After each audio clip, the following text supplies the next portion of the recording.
The rusted car rolled into the parking lot of the Apex Invitational, the most prestigious automotive showcase in the country, and the laughter from the VIP enclosure started before the engine even cut off. Paint had peeled from the body in broad, uneven strips, exposing bare metal beneath like old scar tissue.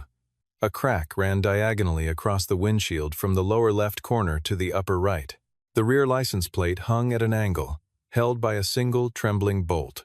Elijah stepped out, reached back, and took Grace's hand as she slid from the passenger seat, a 6-year-old, clutching a stuffed rabbit against her chest with both arms.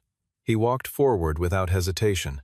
Diana, who had arrived earlier in a convoy of black SUVs and had just signed the paperwork on a $9 million limited edition coupe, parked 3 spaces to the left, looked at the car, then at the man, and allowed a slow, measured smile to cross her face. "I think you have the wrong address," she said, loud enough for those nearby to hear. "The salvage yard is on 12, about 3 miles back." Elijah did not answer. He walked to the front of the car and lifted the hood. "Stay with this story, it will hold you from the very first word to the very last." The alarm on Elijah's phone read 5:30 when he silenced it without opening his eyes.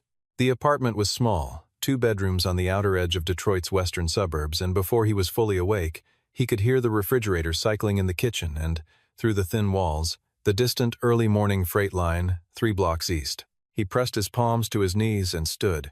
The kitchen light buzzed faintly when it first switched on, a small hum he had long stopped registering. He filled the coffee maker and waited at the counter while it ran. The room told its own story in quiet details. A water stain near the window that had been there when he moved in.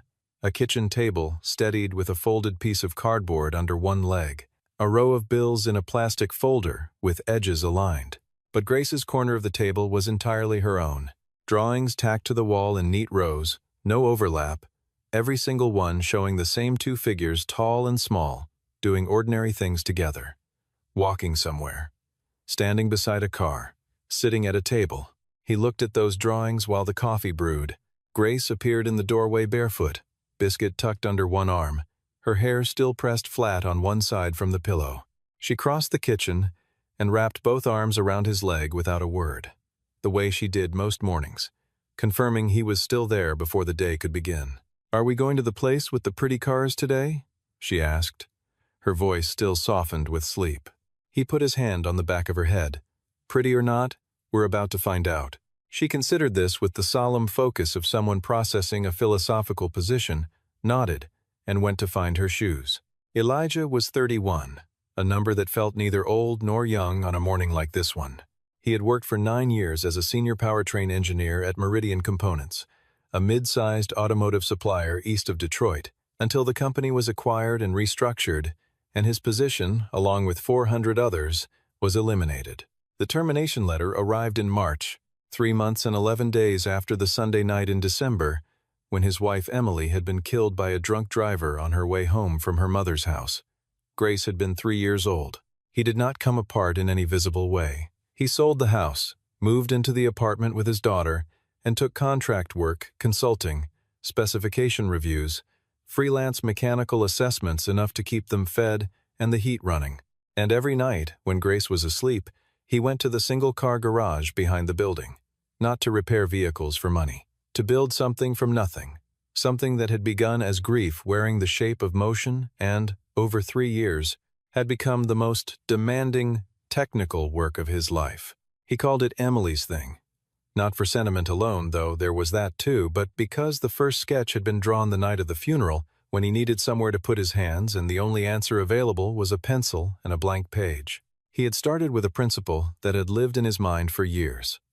A combustion architecture he had never had the institutional backing to develop. That night, with nowhere else to direct the wreckage of the day, he had started drawing. He had not named it officially. He had not filed a patent. He had not shown it to anyone. That ended today. The 1974 Dodge Dart waited in the garage, a $300 acquisition from an estate sale, chosen for its price and its size. Viewed from the outside, it communicated exactly the story its condition implied.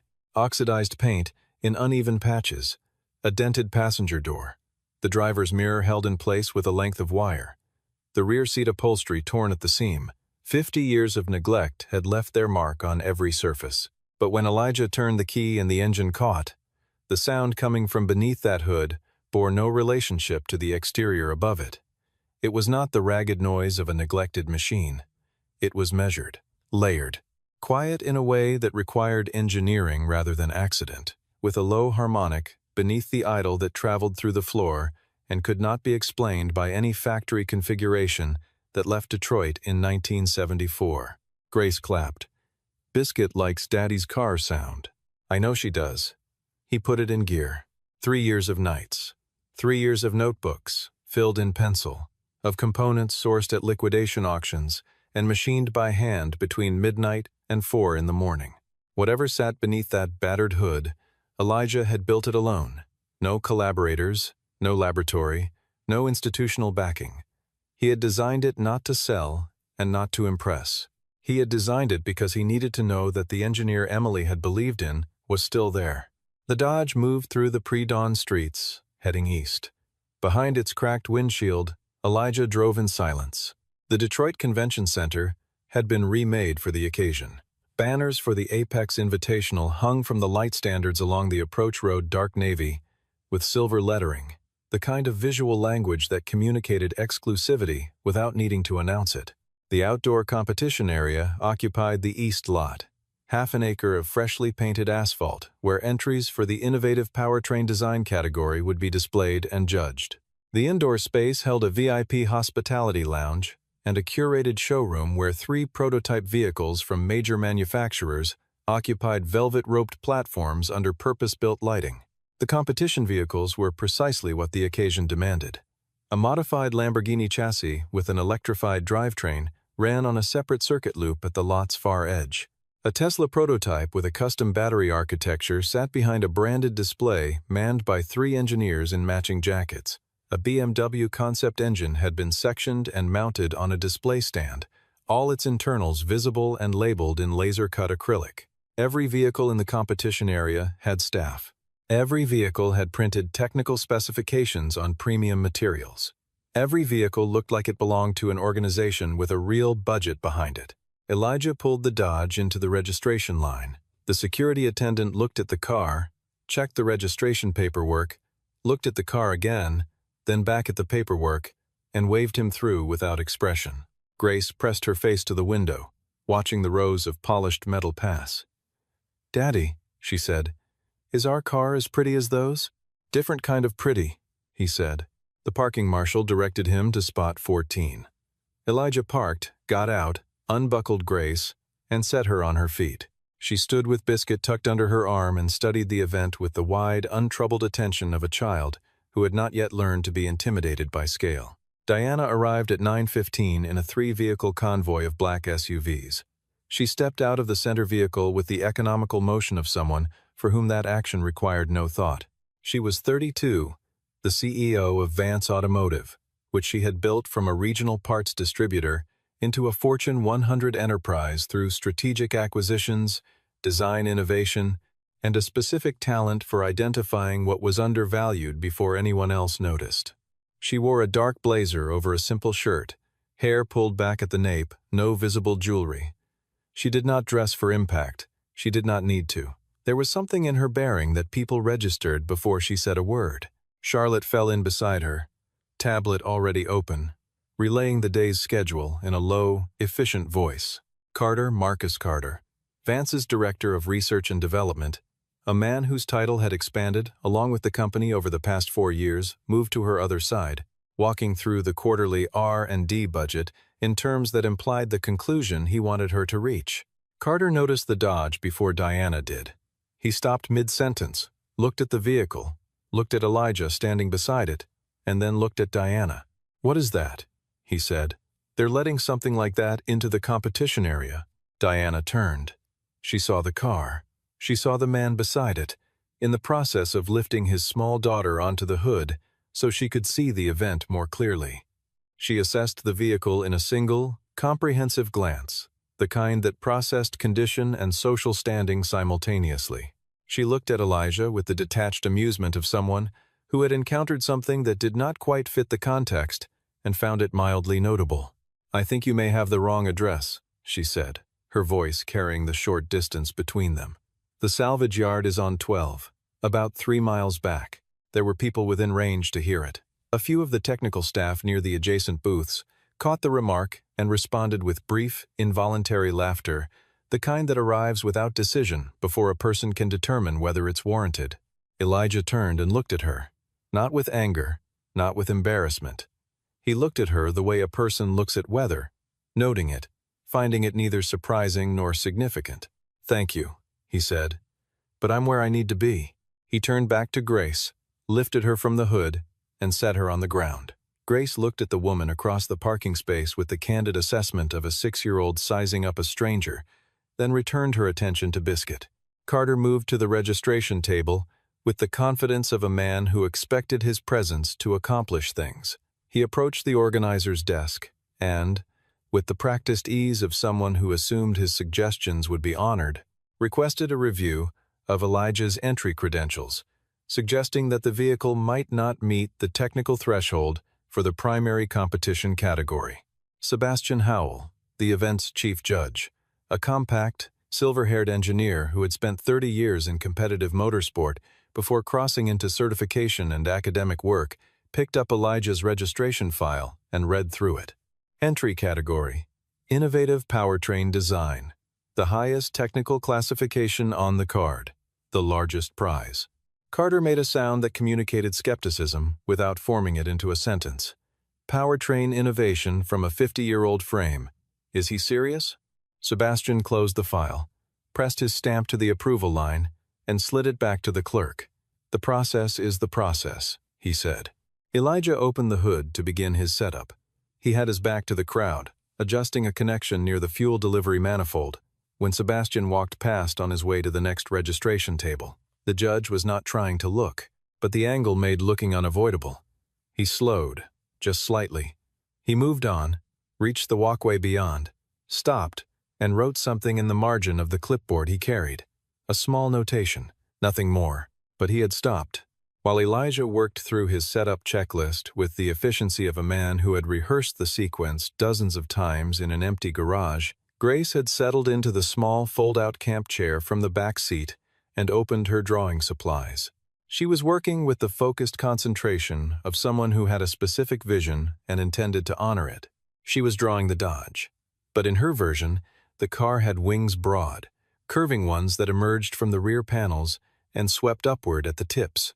She was applying a particular yellow she called "sunshine warm" in careful, deliberate strokes. A boy from the VIP area drifted over 7 or 8 years old, in a pressed shirt and clean sneakers. He looked at the drawing with the unmoderated critical honesty that children apply before they learn to check it. "Your car is really ugly," he said. Grace looked at him, then at her drawing, then back at him. "Inside, it's really beautiful," she said simply. "My dad told me." The boy had no answer for this and eventually drifted back toward the building. Charlotte, standing 12 feet away reviewing the morning's media log, had heard every word. She looked at Grace for a long moment, then looked at the Dodge. Carter found Elijah alone, without the moderating presence of Diana or the authority of Sebastian. His tone had shifted from the public dismissal of the parking lot to something more precisely calibrated, not condescension now, but the measured delivery of a man sending a warning he expected to be taken seriously. He stood 2 feet from Elijah, voice controlled. "I looked into your history. Meridian Components. 9 years, then out when Dalton acquired the firm. No patents in your name after the restructuring. No institutionnelle affiliation. No lab access." He let a beat pass. "And now you show up here and register for the highest technical category on the card." Elijah kept his hands on his work, connecting the data logger to the ECU output port. He did not respond. "I'm giving you the professional courtesy of a clear picture," Carter continued. "Diana does not spend time on things that don't scale. Whatever you've built, even if it's legitimate, even if it's interesting on some level, you're not positioned to take it anywhere. No infrastructure, no credibility. Walk away before the first round evaluation. Save yourself the record of a rejection." Elijah set down the cable and turned to look at Carter directly. "I'm here to compete," he said. "Not to ask your permission." Carter studied him for a moment. Then he adjusted his jacket and turned to go. At the edge of the row, he paused without turning around. "You'll regret staying." The flatness in it was more specific than a general warning. Sebastian returned later under the stated purpose of collecting supplementary documentation. He spent more time than documentation required, standing at a conversational distance, looking at the engine bay with his clipboard held low. "I'm not trying to intrude," he said quietly, "but that block configuration, I've never encountered a profile like it in any production or prototype literature. Did you design this from the ground up?" "Yes," Elijah said. "Working from existing principles? Or did you develop a new combustion architecture? New thermal management principle? The combustion chamber geometry is original. The fuel injection pathway is original. The electronic control logic is original. Anyone working with you? Co-designers, consultants, academic access?" "Just me. Garage behind my apartment, 12-amp circuit." Sebastian wrote on the clipboard for nearly 20 seconds before capping his pen. Diana, meanwhile, had positioned herself near the window of the hospitality lounge with a sightline to the competition area. She was not consciously watching Spot 14, but when Charlotte came to her shoulder and repeated, quietly and without editorializing, the exact exchange between Grace and the boy from the VIP area, Diana turned from the window. She said inside, "It's beautiful," word for word. Diana was quiet for a moment, and Sebastian was at that vehicle for how long? 15 minutes. Longer than any other entry. Diana looked back through the glass toward Spot 14. The expression she wore was not the same as the one from the parking lot. That one had been automatic, unexamined, reflexive. This was something several degrees different, a recalibration she had not yet decided what to do with. The preliminary evaluation round began at 2 in the afternoon. Elijah's display was the simplest in the row, no printed materials, no backing board, no staff. Just Grace in her folding chair with her drawing pad, and Elijah and the Dodge. When he started the engine for the demonstration, the sound crossed the ambient noise of the lot with a quality that was immediately different from every other running motor present. Not louder, more structured. Something in it that made nearby engineers register it before they had consciously decided to listen. A young engineer from the booth 2 spaces down leaned toward his colleague, keeping his voice low. "That frequency signature," he said, "that's not a conventional combustion pattern." His colleague was already looking. At the far edge of the lot, Carter stood with his phone to his ear. His eyes moved across the crowd, reading reactions. He spoke into the phone for 90 seconds, listened, ended the call, and put the phone in his jacket pocket without a change of expression. The request came through official channels, which was the most efficient way for it to avoid looking like what it was. A member of the organizing committee, the event's logistics director, a man named Paul Whitfield, who had received a $40,000 sponsorship from a Vance subsidiary for the previous year's Apex event, informed Sebastian shortly after 3 o'clock that a formal review of the intellectual property provenance of Elijah's entry had been requested. The stated concern was the absence of any institutional affiliation, patent record, or documented development history that could independently verify the design's originality. Whitfield framed it as procedural, standard practice in high-stakes innovation categories. Sebastian read the request twice. He understood its origin, even without a name on it. He had been in enough rooms with enough people who made moves like this one to recognize the shape of the thing. "How long would a provenance review take?" he asked. "Up to 48 hours for full verification. The competition window closes tomorrow afternoon." Sebastian set the paper on the desk and looked at it without picking it up again. "I'll notify the entrant," he said. The competition official delivered the news to Elijah in the flat language of administrative protocol. The entry had been flagged for supplementary review. No evaluation determination would be made in the current phase. A result could not be guaranteed within the competition timeline. Elijah stood through the entire explanation with his hands in his pockets and his face unchanged. When the official finished speaking, Grace looked up at her father. "Are we not entering anymore, Daddy?" He crouched down to her level, bringing himself to her height, looking directly at her. "We're still entering. We just have to wait a little longer first." She thought about this. Like waiting for the oven timer? Exactly like that. She accepted this with a nod, looked at Biscuit, and relayed the update in a private whisper. Elijah stood. He did not look for Carter. He did not look toward the VIP area. He turned back to the car and rested one hand on the door frame, looking into the engine bay in the particular way of a person whose connection to what they're looking at runs well beneath the surface. Diana had moved from the lounge window during the afternoon. She was in the outdoor area now, behind the main competition row, and had stopped walking without intending to, because the conversation at spot 14 had caught the edge of her attention and held it. She watched Elijah crouch down to Grace's level. She watched him put his hand on his daughter's head. She watched Grace receive the information, whatever her father had translated it into, with a nod and a glance at Biscuit, and then a return to her drawing. Diana had not made a decision, but her feet were not moving. Charlotte appeared beside her. They had worked together long enough that Charlotte understood when direct conversation was appropriate. "You know this isn't a genuine provenance concern," Charlotte said. "Charlotte." Marcus filed that request through Whitfield, the same Whitfield who has used Vance's events budget every year since the merger. Charlotte's voice was steady, not theatrical. She presented information the way she always presented it. "Marcus is worried. People only move like this when they're afraid of being surpassed." Diana turned and looked at Charlotte. Then she looked back at spot 14. "An engineer with no institutional affiliation," she said slowly, as though working through a calculation out loud. "No co-developers, no lab, no documented history registers for the highest technical category in the country's most competitive automotive showcase." "That is what happened," Charlotte confirmed. "Sebastian spends 15 minutes at his vehicle. A 6-year-old says the inside is beautiful." Diana was quiet for a moment. "Those are not coincidences." She walked to spot 14. Elijah saw her coming. He did not alter what he was doing, closing the data connection on the ECU port and entering the afternoon's idle readings into his spiral notebook, and looked up when she stopped. Diana did not begin with pleasantries.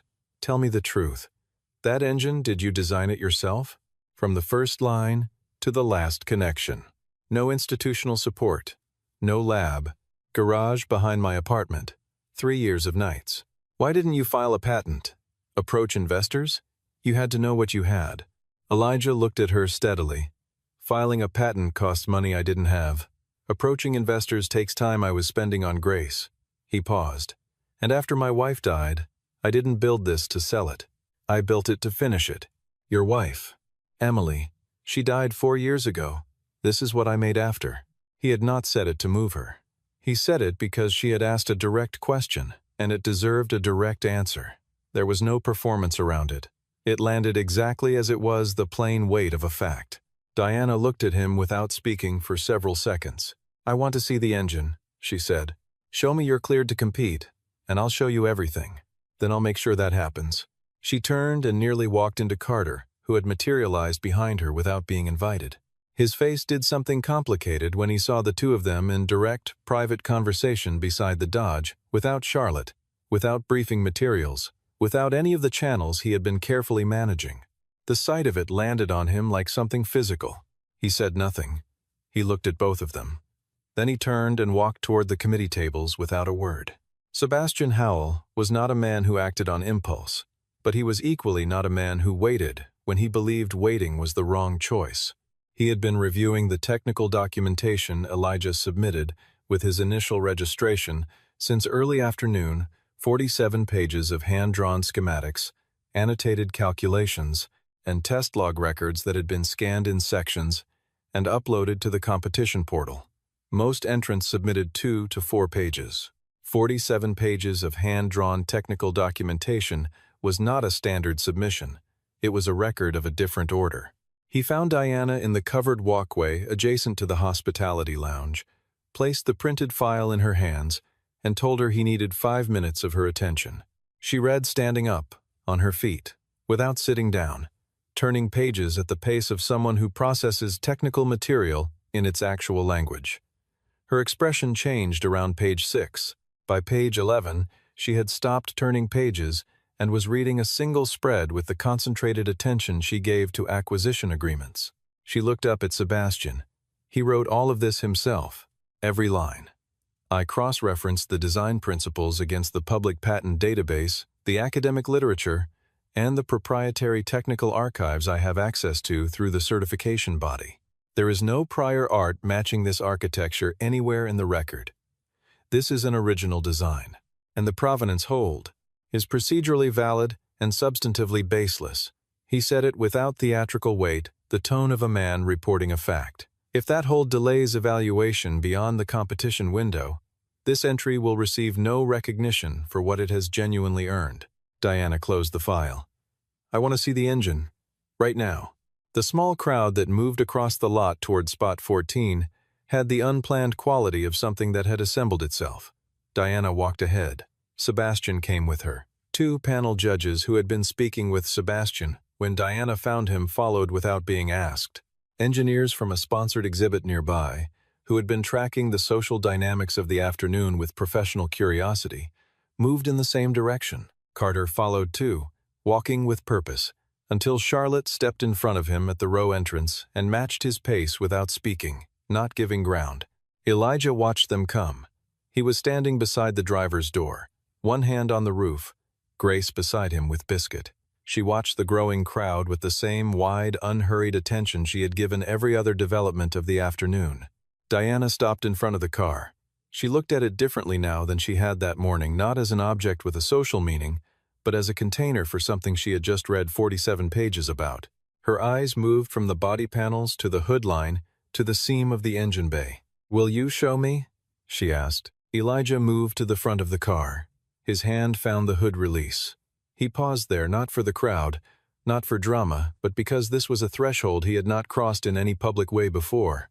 What sat beneath that hood had lived in a private space between himself and Emily for 3 years. After this moment, it would not be private anymore. He lifted the hood. No one spoke.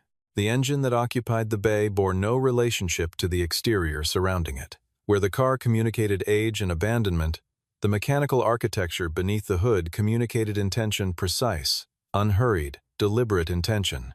The engine block had been hand-milled, its surface finish exact. The fuel injection system used a custom-fabricated delivery manifold running aerospace-grade tubing Elijah had acquired from a defense contractor liquidation auction, sourced over 6 months, at prices that made sense on a tight budget.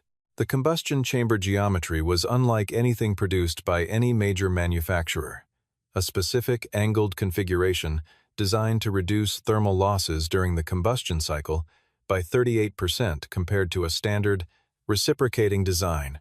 The electronic control unit was built from a custom board incorporating commercial microcontroller components and a self-written control algorithm that Elijah had iterated over 18 months.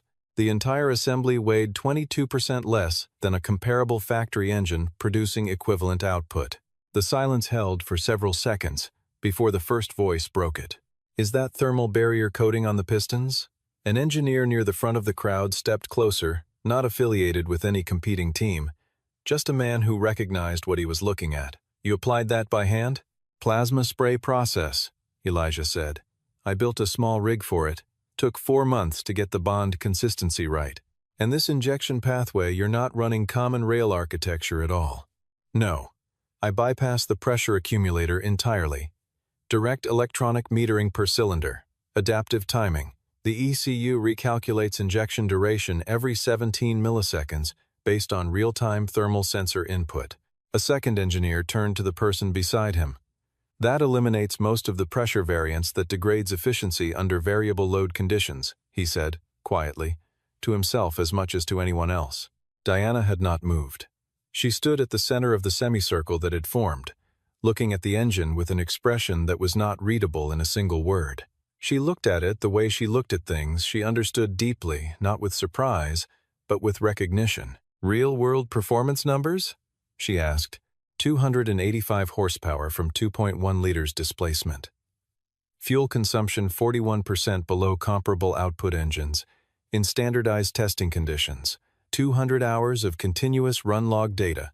He reached into the driver's side door pocket and produced a small storage drive. "All of it is here." Diana looked at it, then back at him. "Why didn't you bring this somewhere sooner?" Elijah looked at her. "Because no one opens the door for someone who arrives in a $300 car." The sentence fell into silence. Sebastian was standing 4 feet away, holding the microphone his assistant had brought over. He did not raise it. Some things do not need amplification. Carter pushed forward from the crowd's edge. His voice was pitched slightly higher than his normal register. None of those numbers have been independently verified. This is a controlled display. There is no third-party confirmation of any of these figures. Sebastian turned to face him. I have 47 pages of hand-documented test logs with sensor signatures and timestamps. If you would like, I can display them on the event screen for the full attendance to review together. Data can be constructed. I can verify the thermal dynamics of that combustion chamber. The voice came from a man near the back of the group, compact, mid-40s, hands in the pockets of a plain jacket. He had been watching from the beginning without speaking. 12 years in this field. The thermal efficiency profile visible in that chamber cannot be produced by constructed log data. You cannot fabricate physics across 800 hours of operating records. Carter looked around the circle. He looked at Diana, who was not looking at him. He looked at Sebastian, who had returned to reviewing the drive documentation with his assistant. He looked at the engineers around the open hood, who were asking Elijah questions in the focused mutual language of people who are genuinely interested in the answers. He stepped back, then another step, and then he was outside the circle, and then he was gone. Grace tugged at Elijah's sleeve. He looked down. She was pointing at the engine, her voice barely above a whisper. "Daddy, is that the thing you made for Mama?" He crouched beside her. His voice was even, but it required something from him. "That's the one. Does she know you finished it?" He looked at the engine for a moment, then back at his daughter. "I think she knows." Grace considered this with complete seriousness. Then she reached up and set Biscuit on the top edge of the engine bay wall, facing inward, facing the engine. "Biscuit thinks so too," she said. Diana was standing 3 feet away. She heard every word. She turned slightly away from the group, and Charlotte, standing just behind her, saw her shoulders move with a single, controlled breath. Sebastian asked for a brief recess from the afternoon schedule and gathered the panel in the judges' room adjacent to the convention floor. The conversation was short. The documentation was reviewed. The vote was taken. At 4:45 in the afternoon, Sebastian walked to the center of the outdoor competition area and asked for attention. His voice through the event speakers was clear and unhurried. The Apex Invitational Powertrain Innovation Award, the competition's highest technical distinction, carrying a prize of $50,000 and a formal presentation slot before the National Automotive Technology Investment Council, was awarded by unanimous decision of the full judging panel to Elijah Monroe of Detroit, Michigan, for a novel hybrid combustion architecture representing an independently developed original design with demonstrated efficiency and performance metrics exceeding current industry benchmarks in multiple categories. The applause that followed was not the polite kind. It was the kind that comes from people who have been watching something develop across an afternoon and have formed their own conclusions. The engineers from the surrounding booths applauded with their hands raised. The judges who had followed Diana across the lot applauded with the expression of people who had been hoping to see something like this happen. Sebastian stood at the microphone and let the sound run. Elijah stood beside the Dodge. He looked at Sebastian, nodded once, and put his hands in his pockets. Grace tugged his jacket. "Did we win?" "We won." She thought about this for a moment, then turned to Biscuit and reported the news in a low, solemn whisper.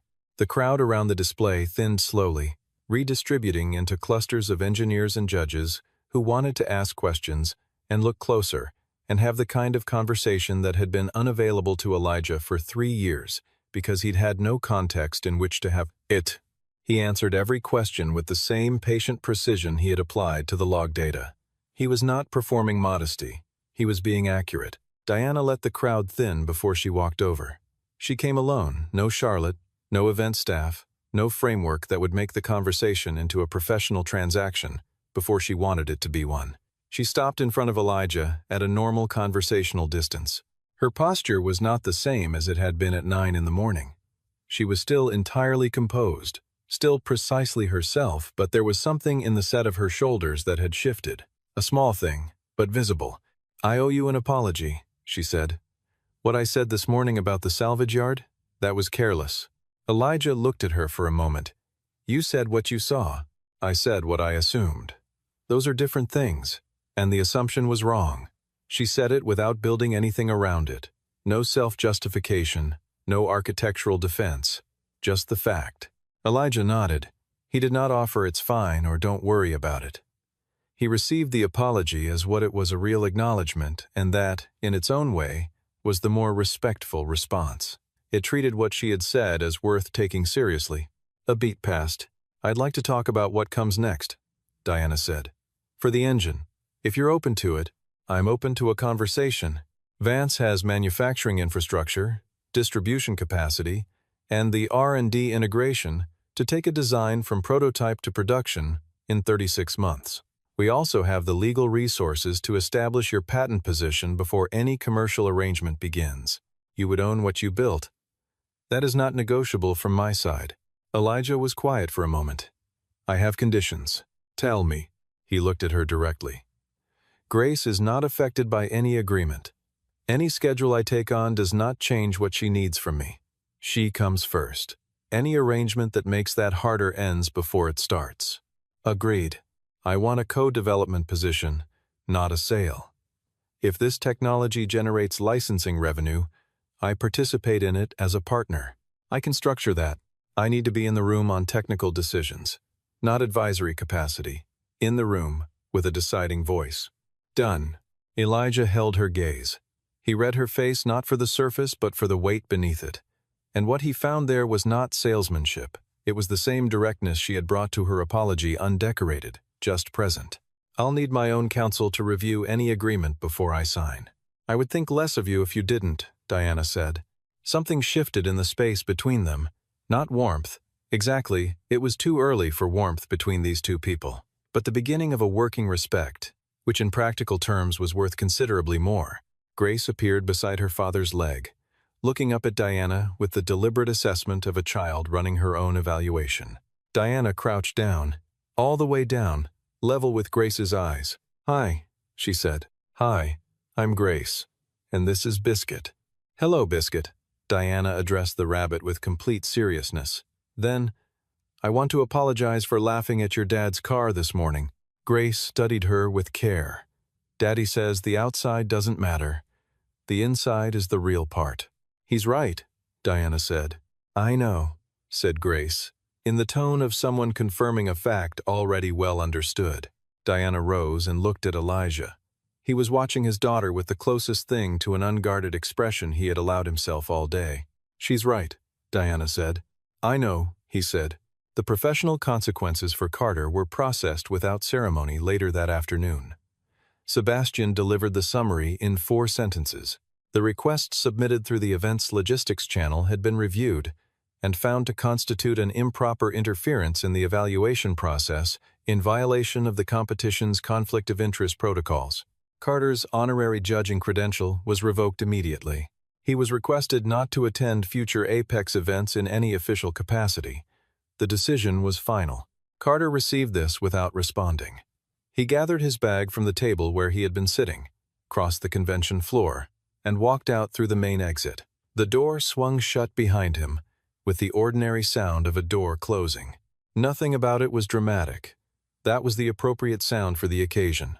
The Dodge pulled out of the convention center lot at 6:48, headlights on in the early evening, and joined the highway traffic heading west toward home. Grace was in the passenger seat with Biscuit in her lap, watching the city lights pass. She had considered out loud whether to finish the winged car drawing when they got home or begin a new one, and had eventually reached no firm conclusion on the matter. Somewhere around mile 4 on the highway, she fell asleep with her head tilted against the seat, and Biscuit held loosely in her arms. The radio found a station without Elijah, choosing one the tuner landing on its own, and an old song came through the speakers that he recognized immediately. Emily had played it on Sunday mornings, a particular piano melody, unhurried and mid-tempo, that he associated with the kitchen in the house they had shared. With coffee and the sound of news low in the background, with a version of his life that had felt entirely stable until the night it wasn't. He did not change the station. He let the song play all the way through. It was the first time in 4 years he had been able to do that. The apartment was quiet when they got home. Elijah carried Grace in from the car. She was completely asleep, biscuit still in her grip, and got her up the stairs and into her bed without waking her. He pulled the blanket to her chin, straightened the edge, and stood at the side of the bed in the darkness. "We won, baby girl," he said quietly, to the sleeping child and to the room. Grace's chest rose and fell with the even rhythm of complete sleep. He did not linger. He went to the kitchen, stood at the counter, and let himself be still in the apartment for the first time since 5:30 that morning. The bills were in their plastic folder. The water stain was on the wall. The table was shimmed with the folded cardboard. None of it had changed, but the weight he had been carrying through these rooms for 3 years had shifted by an increment he could not yet fully measure, but could unquestionably feel in the way he stood there. He made a glass of water. He drank it. Then he went to the garage. The single overhead light came on when he pulled the cord. The workbench occupied the far wall, covered in the material evidence of 3 years. Sketches taped to the board above it, edges curling at the corners. Tools in the order he had established by habit across hundreds of nights. The spiral notebook sitting where he always left it, its spine bent and creased from use. He stood in the doorway and looked at all of it for a long moment. He crossed to the bench and picked up the notebook. He turned to the first page of everything, written in pencil 3 years ago in handwriting that was slightly less steady than his usual hand, written on the night of the funeral when he had nothing but a blank page and the need to begin. "For Emily. And for Grace, so she knows I tried." He held the notebook. Then he set it back on the bench, in its spot, at the same angle. He looked around the garage, at the tools, at the sketches, at the empty space where the Dodge usually sat and was not sitting tonight, because the Dodge was parked outside, and tomorrow it would begin becoming something else entirely. For the first time in 3 years, he stood in the garage and did not know what he was supposed to do next. Then he turned off the light. He closed the door. He walked back into the apartment and went to bed. No one who watched Elijah pull into the Apex Invitational that morning would have predicted the afternoon. That was precisely the point. He had spent 3 years doing something real in a room where no one was looking. There were no investors who believed in him, no colleagues who checked in, no professional organization that held space for what he was working on. There was a garage with a 12-amp circuit and a workbench, and a man who showed up every night after his daughter was asleep, because the alternative, not showing up, was not something he knew how to choose. He had not been building toward a showcase. He had been building toward the completion of a promise made in the private language of grief, a promise to finish what he had started for Emily, regardless of whether anyone ever saw it. That he had built something extraordinary in the process was, in a sense, almost incidental. Almost. But in a world that pays close attention to what can be proven, not entirely. Diana had laughed. It was not a vicious laugh. It was the laugh of a person making an automatic assessment, the kind of shorthand that powerful people develop, because the world presents them with a constant stream of information, and some compression in processing is inevitable. She had been wrong. And when the evidence had accumulated to a weight that could not be reasoned around, she did what very few people in her position actually do. She said so, directly, without deflection. To the specific person she had dismissed, without a crowd watching as a motivating factor, without a reputation management calculation running behind the gesture. She said it because she was capable of it. That capacity to look at a mistake without converting it into something more comfortable is considerably rarer than power, and far harder to acquire. Grace had not been trying to be anyone's moral compass. She was 6 years old with a stuffed rabbit and a drawing pad, and a straightforward opinion about her father's car, that she stated without tactics or awareness of its stakes. But children who have been told the truth consistently by the people they love tend to return it without ornament. The inside is the real part. Her father had told her this in small ways across breakfasts and bedtimes and ordinary moments. She would carry forward without knowing she was carrying them. And on a Tuesday afternoon, in a convention center parking lot, she said it to a stranger, and the stranger had nothing to say in response, because it was simply true. The Dodge sat outside the apartment building that night, under the light of a single street lamp, unchanged. Paint still peeling, windshield still cracked, license plate still hanging by one bolt. Nothing about its exterior had been altered by anything that happened that afternoon. It looked exactly like what it had always looked like. But the man who had built what was inside it, that man had, for the first time in 3 years, turned off the light in the garage and gone to sleep without knowing what he would build next. And if you understand anything about what it cost to carry something that far, across that kind of silence, alone, then you understand that this was not a small thing. It was everything.